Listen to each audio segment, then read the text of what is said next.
बिस्मिल्लाहिर्रहमानिर्रहीम। अस्सलाम वालेकुम। मैं हूं doctor Kaiser Badshah. Welcome to my Facebook and YouTube channel. अगर आप इस चैनल पर नए हैं तो चैनल को सब्सक्राइब करें, वीडियो को शेयर और लाइक ज़रूर करें और साथ ही बेल आइकन पर क्लिक करें ताकि हर नई आने वाली वीडियो आप तक पहुंच सके। अगर आप फेसबुक इस्तेमाल करते हैं तो मैथ्स एनिमेशन पेज को फॉलो करें। आज का हमारा लेक्चर 9 क्लास मैथमेटिक्स के लिए है। यूनिट 1 एक्सरसाइज 1.3 के क्वेश्चन नंबर 1 को आज हम सॉल्व करेंगे। क्वेश्चन नंबर 1 में है कि let A and B be 2 by 3 matrices and let C and D be 2 square matrices. Which of the following matrix operation are defined? For those which are defined, give the dimension of the resulting matrix. Given हमें क्या है, दो matrices, let A and B, A और B हमें दो matrices given है, B 2 by 3 matrices, यानी इसका ऑर्डर 2 by 3 है, यानी ए और बी दोनों का ऑर्डर सेम है और दोनों का ऑर्डर 2 by 3 है, यानी नंबर ऑफ रोज उसमें 2 है और नंबर ऑफ कॉलम्स उसमें 3 है। And let C and D be 2 square matrices, इसके अलावा दो और मैट्रिसेस हमें गिवन है, सी और डी, और वो 2 स्क्वायर मैट्रिसेस है, यानी उसका ऑर्डर 2 by 2 है, उसमें नंबर ऑफ रोज भी 2 है और नंबर ऑफ कॉलम भी 2 है। अब आगे कहते हैं कि which of the following matrix operation are defined. हमें ये नीचे जो हमें गिवन है मैट्रिक्स ऑपरेशन के इनमें से कौन से डिफाइन है, और for those which are define, जो डिफाइन है, give the dimension of the resulting matrix, तो उसका जो रिजल्टिंग मैट्रिक्स आएगा उसके डायमेंशन बताए, उसका ऑर्डर बताए। अब इस सेंटेंस को समझ लें, which of the following matrix operation are define, यानी यहाँ पे कौन से मैट्रिक्स ऑपरेशन डिफाइन है, यानी हम कौन से दो मैट्रिक्स को हम प्लस कर सकते हैं, और जिनको प्लस कर सकते हैं तो उसका जो रिजल्टिंग मैट्रिक्स आएगा उसका ऑर्डर क्या होगा। तो अब अगर आप यहाँ पे देखिए, फर्स्ट में हमें गिवन है ए प्लस बी हमने फाइंड करना है, सेकंड में बी प्लस डी, और थर्ड में हमारे पास 3a माइनस 2c, और फोर्थ में हमारे पास 7c और प्लस 2d। तो अब देखिए हमारे पास ए और बी का जो ऑर्डर है वो 2 by 3 है, यानी ए का ऑर्डर 2 by 3 है और बी का ऑर्डर भी 2 by 3 है। तो हम इन दोनों को ऐड कर सकते हैं, क्योंकि मैट्रिक्स एडिशन के लिए कंडीशन ये है कि दोनों मैट्रिसेस का ऑर्डर सेम होना चाहिए। अगर आप और मजीद डिटेल से इसको समझना चाहते हैं तो इसी यूनिट के लेक्चर नंबर 5 में आप इसको स्टडी कर सकते हैं कि मैट्रिक्स के एडिशन कब पॉसिबल होती है और मैट्रिक्स की सब्ट्रैक्शन कब पॉसिबल होती है। वहाँ पे मैंने और भी डिटेल के साथ एक्सप्लेन किया हुआ है। तो मैट्रिक्स एडिशन और सब्ट्रैक्शन दोनों के लिए एक ही कंडीशन होती है कि दोनों मैट्रिसेस का ऑर्डर सेम हो। तो इन दोनों मैट्रिसेस का ऑर्डर 2 by 3 है, लिहाजा दोनों मैट्रिसेस का ऑर्डर सेम है, इसलिए हाँ ये हमारे पास क्या है, डिफाइन है, यानी इसको हम ऐड कर सकते हैं। अब इसका जो रिजल्टिंग मैट्रिक्स आएगा, यानी इसका जो आंसर आएगा, ए और प्लस बी को जब आप इस दोनों मैट्रिक्स को ऐड करोगे और इसका जो रिजल्टिंग मैट्रिक्स आएगा तो उसका ऑर्डर भी हमारे पास 2 by 3 होगा। लेक्चर नंबर 5 में भी मैंने इस बात को एक्सप्लेन किया हुआ है कि दो मैट्रिसेस को ऐड या सब्ट्रैक्ट करने से उसके ऑर्डर पे कोई फर्क नहीं पड़ता। उन दो मैट्रिसेस को आप ऐड या सब्ट्रैक्ट कर सकते हैं जब इन दोनों का ऑर्डर सेम हो, और जब ऑर्डर सेम हो और दोनों को आप ऐड कर दे या सब्ट्रैक्ट कर दे और जो रिजल्टिंग मैट्रिक्स बन जाए, जो आपके पास आंसर आ जाए, उसका ऑर्डर भी वही होगा, उसमें भी नंबर ऑफ रोज और कॉलम वही होंगे जो जिन मैट्रिसेस को आपने ऐड या सब्ट्रैक्ट किया हुआ है उसमें थे। तो यहाँ पे देखिए ए का ऑर्डर 2 by 3 और बी का ऑर्डर भी 2 by 3 है, तो इसका जो आंसर आएगा जिसको मैंने आर का नाम दिया हुआ है उसका ऑर्डर भी हमारे पास क्या होगा, 2 by 3 होगा। तो ये डिफाइन भी है और इसके रिजल्ट मैट्रिक्स जो है उसके डायमेंशन हमारे पास 2 by 3 है। सेकंड अगर आप देखें तो बी मैट्रिक्स का ऑर्डर 2 by 3 है, ये हमें क्वेश्चन में गिवन है, और डी मैट्रिक्स का ऑर्डर 2 by 2 है, ये भी क्वेश्चन में गिवन है कि सी और डी 2 स्क्वायर मैट्रिक्स है।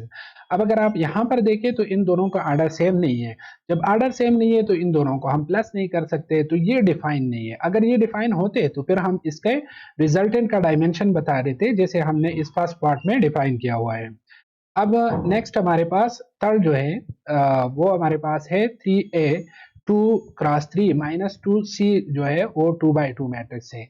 अब देखिए ये जो हमें गिवन है थर्ड पार्ट, तो इसमें ए का ऑर्डर जो है वो 2 by 3 है और सी का जो ऑर्डर है वो हमारे पास 2 by 2 है, दोनों का ऑर्डर सेम नहीं है। लेक्चर नंबर 5 में आप इसको भी स्टडी कर लेंगे कि जब हम कोई कांस्टेंट नंबर जो है उसको किसी मैट्रिक्स के साथ मल्टीप्लाई करते हैं तो इसको हम स्केलर मल्टीप्लिकेशन कहते हैं, और ये जो स्केलर मल्टीप्लिकेशन है इसकी वजह से मैट्रिक्स के ऑर्डर पे कोई फर्क नहीं पड़ता, यानी ए का ऑर्डर 2 by 3 है, जब आप इसके साथ 3 मल्टीप्लाई भी कर ले तो फिर भी इस ए का ऑर्डर 2/3 ही रहेगा। और -2 सी का ऑर्डर हमारे पास 2/2 है, तो जब आप इस 2 को इस सी मैट्रिक्स के साथ मल्टीप्लाई करेंगे फिर भी इसके ऑर्डर पे कोई फर्क नहीं पड़ता। अब यहाँ पर अगर आप देखें तो दोनों का ऑर्डर हमारे पास डिफरेंट है, सेम नहीं है, लिहाजा इसको हम ऐड नहीं कर सकते। तो ये जो हमारे पास थर्ड रिलेशन है ये डिफाइन नहीं है। अगर ये डिफाइन होता तो फिर हम इस फर्स्ट पार्ट की तरह इसके रिजल्टेंट मैट्रिक्स जो है उसका ऑर्डर भी बता देते, लेकिन यहाँ पे इसके एडिशन पॉसिबल ही नहीं है, तो यहाँ पे हमने लिखा है नॉट पॉसिबल। फोर्थ पार्ट अगर आप इसका देखें तो 7c 2/2 plus 2d times 2/2 C matrix और डी मैट्रिक्स। क्वेश्चन में हमें गिवन है कि ये 2 स्क्वायर मैट्रिक्स है, यानी दोनों का ऑर्डर 2/2 है।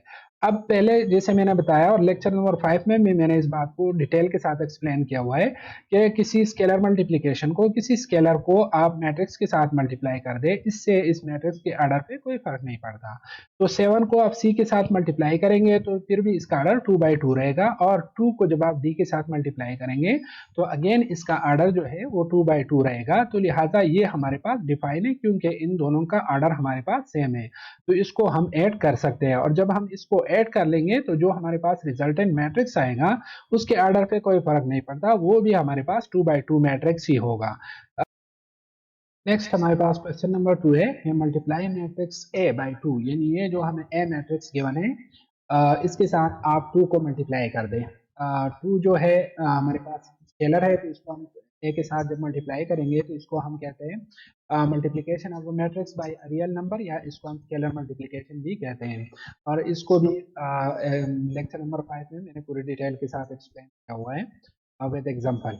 अब यहाँ पे आप देखिए ये हमारे पास ए मैट्रिक्स है और इसके साथ हम 2 को मल्टीप्लाई करेंगे तो इसको हम इस फॉर्म में लिख देंगे 2a is equal to 2 times और साथ ये मैट्रिक्स लिख देंगे। अब स्केलर मल्टीप्लिकेशन जो होती है, या आप किसी मैट्रिक्स के साथ कोई रियल नंबर मल्टीप्लाई करते हैं, इसको जब भी आप किसी मैट्रिक्स के साथ कोई रियल नंबर मल्टीप्लाई करते हैं तो उसको हम स्केलर मल्टीप्लिकेशन कहते हैं। तो जब हम किसी रियल नंबर को किसी भी मैट्रिक्स के साथ मल्टीप्लाई करते हैं तो इस रियल नंबर को, ये जो हमारे पास स्केलर नंबर है, इसको हम इस मैट्रिक्स की हर एक एंट्री के साथ मल्टीप्लाई करेंगे, यानी इसको हम यूँ लिख देंगे कि ये जो 2 है 2 मल्टीप्लाई बाई 1, 2 मल्टीप्लाई बाई 2 और 2 मल्टीप्लाई बाई 3, यानी इस 2 को हम इस मैट्रिक्स के हर एक एंट्री के साथ मल्टीप्लाई कर देंगे। और यहाँ पर आप देख लें 2 1 जार 2 और 2 2 जार 4 और 2 3 जार, हमारे पास आंसर जो आएगा वो 6 आएगा। अब यहाँ पे एक बात नोट कर ले, जो क्वेश्चन नंबर 1 में भी मैंने इस बात को एक्सप्लेन किया कि जब भी आप किसी स्केलर को किसी मैट्रिक्स के साथ मल्टीप्लाई करते हैं तो इससे का जो रिजल्टेंट मैट्रिक्स आता है, जो आंसर आता है, उसके ऑर्डर पे कोई फर्क नहीं पड़ता। अब इस ए मैट्रिक्स को देखिए, इसमें हमारे पास नंबर ऑफ रोज 3 है और कॉलम, इसका ये हमारे पास कॉलम मैट्रिक्स है, और ये भी देखिए तो ये भी हमारे पास क्या है, कॉलम मैट्रिक्स है, यानी इन दोनों के ऑर्डर जो है वो बिल्कुल सेम है। नेक्स्ट हमारे पास इसका सेकंड पार्ट जो है मल्टीप्लाई मैट्रिक्स बी मैट्रिक्स में गिवन है ए बी सी डी ई और एफ, और इसको हमने मल्टीप्लाई कर देना है इसके साथ पी स्केलर नंबर हमें गिवन है। अब हमें A B C D E F और पी इसकी वैल्यूज हमें मालूम नहीं है, बस हम सिर्फ इसके मेथड को जो है उसको हम फॉलो करेंगे। तो पी को आप मल्टीप्लाई कर दे बी मैट्रिक्स के साथ, तो यहाँ से भी हमने P multiply by B matrix. अब इस P मैट्रिक्स को आप इस B मैट्रिक्स के हर एक एंट्री के साथ मल्टीप्लाई कर दे, यानी P multiply by A, P multiply by B, P multiply by C, P multiply by D, P multiply by E और P मल्टीप्लाई बाय F। अब यहाँ पे हमें चूंकि वैल्यूज नहीं मालूम तो हम इसको इस फॉर्म में लिख देंगे PA, और PA का मतलब यहाँ पे हमने कोई ऑपरेटर नहीं लिखा हुआ तो डेफिनेटली इसका मतलब मल्टीप्लिकेशन है। तो अगर आप बीच में ए मल्टीप्लिकेशन लिखते हैं और अगर आप इसको स्किप कर दें तो बाय डिफॉल्ट इसको हम कंसिडर करते हैं कि जब इसके बीच में कोई ऑपरेटर नहीं है, algebraic operator plus minus division कुछ नहीं है, तो इसका मतलब ये है कि इसके दरमियान में हमारे पास जो है वो प्रोडक्ट है, तो इसका PA का मतलब P मल्टीप्लाई बाई A ही है।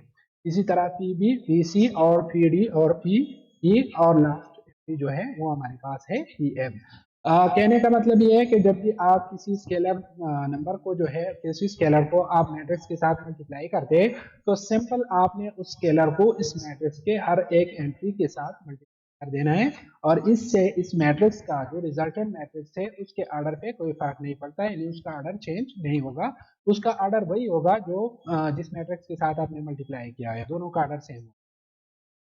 नेक्स्ट हमारे पास क्वेश्चन नंबर 3 है कि find a matrix x such that, हमें एक्स मैट्रिक्स फाइंड करना है और ये हमें गिवन है 4x इज इक्वल टू 1 2 1 4 2 3 -1 9 और 7, ये हमें गिवन है और यहाँ से हमने x को फाइंड करना है। तो जब हम x को फाइंड करेंगे x मैट्रिक्स को, तो जाहिर बात है कि यहाँ से हम लेफ्ट साइड से 4 को एलिमिनेट करेंगे, इसको हम खत्म करेंगे। तो कैसे खत्म करेंगे, बोथ साइड हम 1 और 4 को मल्टीप्लाई कर देंगे। तो ये देखिए इस 4 को खत्म करने के लिए हम 4 से डिवाइड कर देंगे, लेफ्ट साइड को भी और राइट साइड को भी। अब यहाँ से ये 4 और 4 जो है इसका मतलब ये कि ये दोनों एक दूसरे को कैंसल आउट कर देंगे तो हमें x मिल जाएगा। लेकिन उससे पहले हम क्या करेंगे कि 1/4 जो है इसको हर एक एंट्री के साथ मल्टीप्लाई करेंगे, यानी 1/4 मल्टीप्लाई बाई 1, 1/4 मल्टीप्लाई बाई 2 और 1/4 मल्टीप्लाई बाई 1। इस 1/4 को आप 1/1 इस मैट्रिक्स की हर एक एंट्री के साथ मल्टीप्लाई कर दें, जैसे मैंने यहाँ पे लिखा हुआ है। इसके बाद आपने इसको सिंप्लीफाई कर देना है। अब कैसे सिंप्लीफाई करेंगे, तो यहाँ पे देखिए 4 4 के साथ कैंसल हो जाएगा, तो आपके पास आ जाएगा x। इसी तरह 1/4 जब 1 के साथ मल्टीप्लाई होगा तो हमारे पास जो है वो 1/4 आएगा, क्योंकि 1 मल्टीप्लिकेटिव आइडेंटिटी है, 1 को आप किसी भी चीज के साथ मल्टीप्लाई कर दे उससे कोई फर्क नहीं पड़ता। 2 1 जार 2, 3 1 जार 3, 4 1 जार 4। तो इसी तरह 1/4 को जब हम 1 के साथ मल्टीप्लाई करेंगे तो हमारे पास आंसर 1/4 ही आएगा। अब नेक्स्ट हमारे पास है 1/4 और मल्टीप्लाई बाई 2, तो ये दोनों एक दूसरे को कैंसल आउट कर देंगे, यानी 4 जो है और 2 एक दूसरे को 2 से 4 डिविजिबल है, तो यहाँ से दोनों कैंसल हो जाएंगे, तो हमारे पास आंसर आ जाएगा 1/2, यानी 2 1 जार 2 और 2 2 जार 4, तो 1/2 आंसर आएगा। इसी तरह 1/4 जब 1 के साथ मल्टीप्लाई होगा तो ये हमारे पास आएगा 1/4। सिमिलरली अगर आप यहाँ पर देखें तो 4 4 के साथ कैंसल होके हमारे पास आंसर जो है वो 1 आ जाएगा। इसी तरह 1/4 और 2, 4 और 2 कैंसल हो सकते हैं, 2 1 जार 2 और 2 2 जार 4, तो हमारे पास आंसर आ जाएगा 1/2। सिमिलरली यहाँ पर अगर आप देखें तो 3 और 4 किसी भी कॉमन फैक्टर इसका नहीं है, यानी एक ऐसा नंबर नहीं है जो इन दोनों को डिवाइड कर सके। जैसे यहाँ पे था 2 से 2 भी डिविजिबल था और 2 से हमने 4 को भी 2 से डिवाइड कर सकते हैं, तो यहाँ पे नहीं है, तो 3 को आप 1 के साथ मल्टीप्लाई कर दे तो 3 1 जार 3 और डिवाइड बाई आपके पास आ जाएगा 4, तो आंसर आ जाएगा 3/4। सिमिलरली अगर आप यहाँ पर देखें 1/4 को हम 1 के साथ मल्टीप्लाई करेंगे तो आंसर 1/4 ही आएगा, लेकिन इसके साथ साथ माइनस भी है। अब 1/4 के साथ माइनस नहीं है तो बाय डिफॉल्ट हम इसको कंसिडर करते हैं कि यहाँ पे साइन जो है वो पॉजिटिव है, यानी प्लस साइन को हम शुरू में नहीं लिखते, तो प्लस जब माइनस के साथ मल्टीप्लाई होगा तो माइनस आएगा, और 1/4 जो 1 के साथ मल्टीप्लाई होगा तो 1/4, तो इसका मतलब है कि आंसर हमारे पास -1/4 आएगा। इसी तरह अगर आप देखें तो 4 और 9 जो है इसका कोई कॉमन डिवाइजर नहीं है, यानी कोई तीसरा नंबर ऐसा नहीं है जिससे हम 4 को भी डिवाइड कर सके और 9 को भी, तो 9 को आप डिनोमिनेटर के साथ मल्टीप्लाई कर दें, 9 1 जार 9 और डिवाइडेड बाई 4। और इसी तरह हमारे पास यहाँ पे भी ये रूल अप्लाई होगा, 4 और 7 का कोई कॉमन डिवाइजर नहीं है, तो 7 को 1 के साथ मल्टीप्लाई कर दे, 7 1 जार 7 और डिवाइड बाई 4, तो ये हमारे पास जो है ये एक्स मैट्रिक्स आ गया। यहाँ तक हमारा लेक्चर कंप्लीट हो गया। नेक्स्ट लेक्चर में हम इंशाल्लाह एक्सरसाइज 1 के क्वेश्चन नंबर 4 5 और 6 को सॉल्व करेंगे।